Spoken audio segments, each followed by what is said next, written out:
Welcome back, everybody. Derrick Soo, your East Oakland advocate. Well, today is a very sad day for Oakland because it signals In-N-Out Burgers will be leaving Oakland, and they're leaving not because a lack of business. They're leaving because of crime. Where they're at over at the Edgewater complex, where Walmart used to be, Walmart pulled out a long time ago. I mean, it's been at least, let's see, five, yeah, at least 5 years that Walmart closed and left Oakland. That was because of theft. And over at that shopping center, the Cane's Chicken opened just last year, and they closed their dining room because there were so many break-ins in the parking lot. Their customers who were eating meals in there and parking outside were having their cars vandalized and broken into, and so uh, that's what's happening. And these businesses are just giving up. The crime, the city of Oakland is doing little to nothing at abating these issues. Mayor Sheng Tao has been a complete failure and incompetent as can be. And so I do support the recall of Mayor Sheng Tao. And again, I reiterate that in the event that Mayor Sheng Tao is uh, uh, the recall makes the ballot for later this year in November, I will run as a replacement mayor for the city of Oakland to immediately replace Mayor Sheng Tao if she is recalled and an immediate runoff election is um, done, completed by Alameda County, and votes are compiled. And we'll see who ends up running for mayor. Will it be Lauren Taylor? Will he come back? Who else will be running?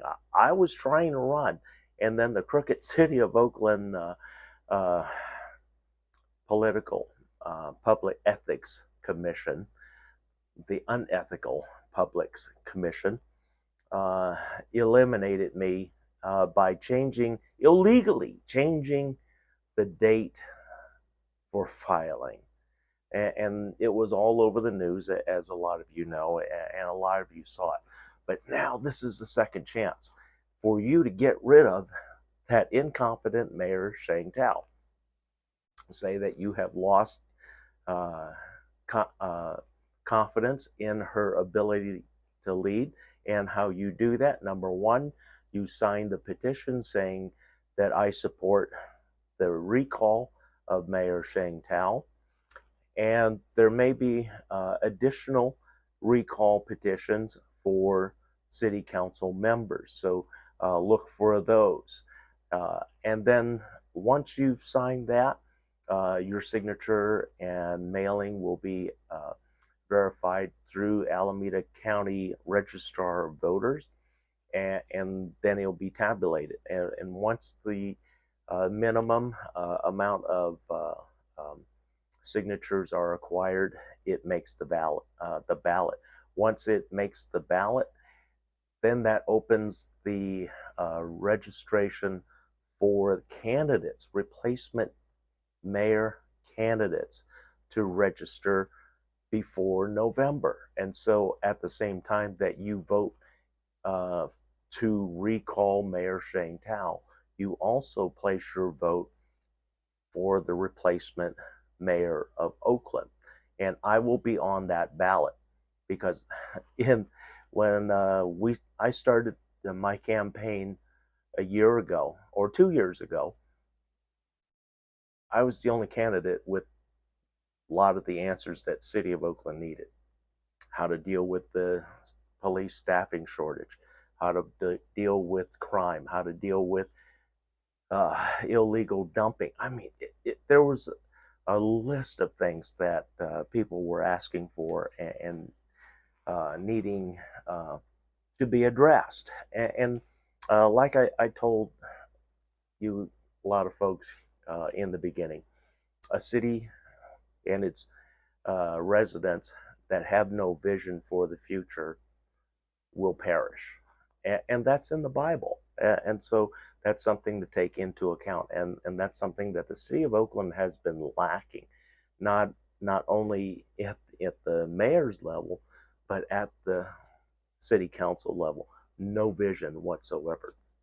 I bring a vision to the city of Oakland. I bring a vision of new businesses, new housing, uh, addressing old racial boundaries called the 980 corridor, and we recreate those neighborhoods that were lost back in the late 60s and 70s. And how do I know about those homes? Because my grandparents on my dad's side was one of those victims of um, the eminent domain that was placed on their property. And so they literally got half the value of their property, and it was paid for in full. And they were one of the lucky ones. If your property was not paid for in full and you still had a mortgage on there, what you had to do was send all of your mortgage information, the banking information, everything to the state of California. The state of California would then take all that information, settle with the bank, and once they settled with the bank, they would send you an eviction notice. You get no compensation whatsoever because $25,000 was half the average home value in Oakland in 1970. And my grandparents, uh, my grandfather, he was the only one alive at the time when he received notice of that settlement. He literally killed him, and so it was the family trust that took over, purchased another home.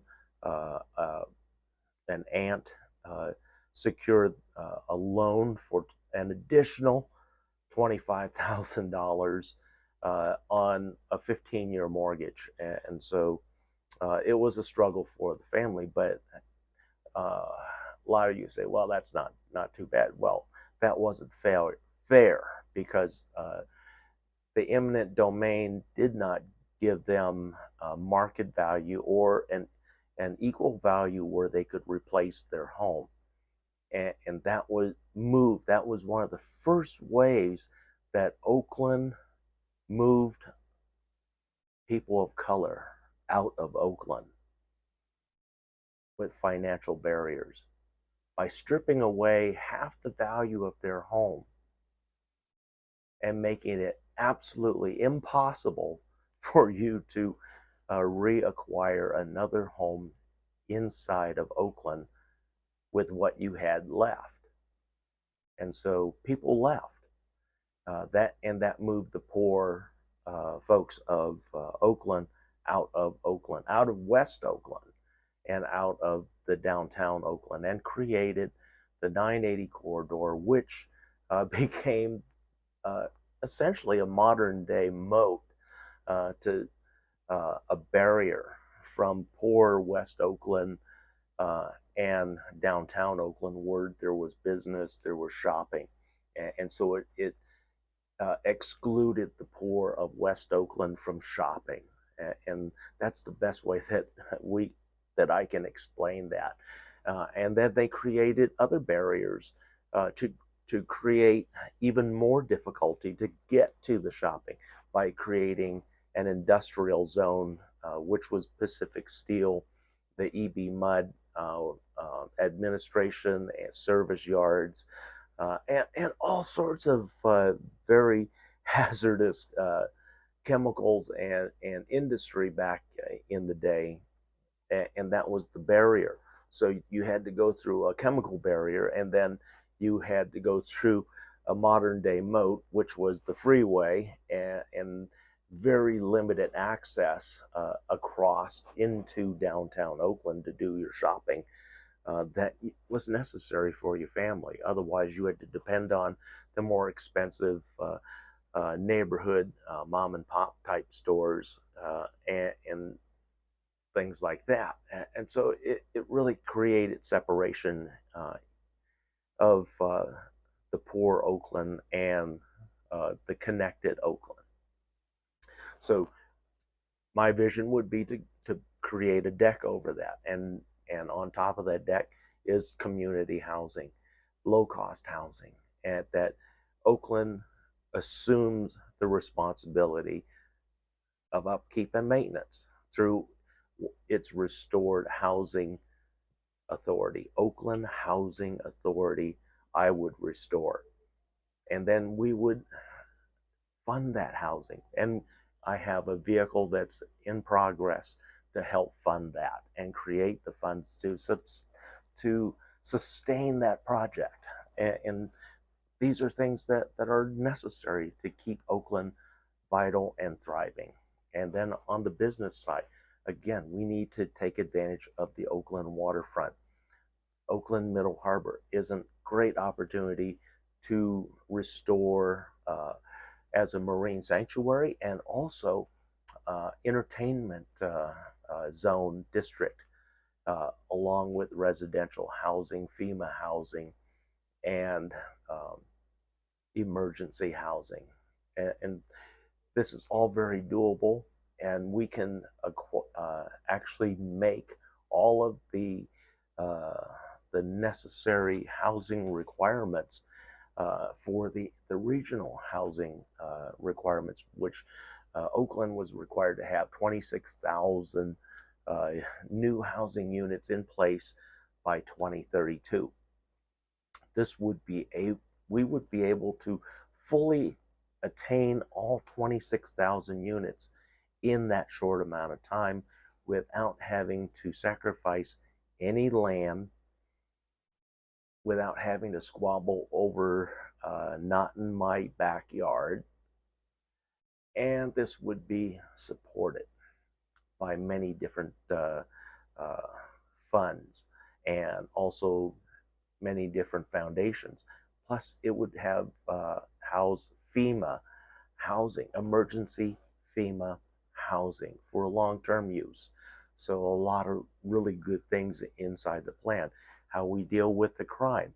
We employ now security guards, armed security guards that have their gun card, armed guard cards, can be deputized. And we, through a short course, we can assure the proper training, and also additional shooting skills would be employed, and contracts would be available through these different guard companies to attain work for these community safety officers.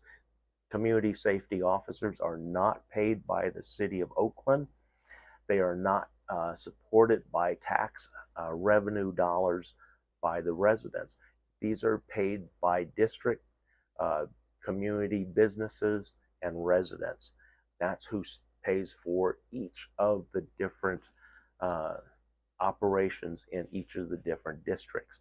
And each of the different districts will have supportive housing that will be supplied by the city under my administration. So that ensures that our community safety officers live in the community that they work in. And they would know more about what's going on in their community.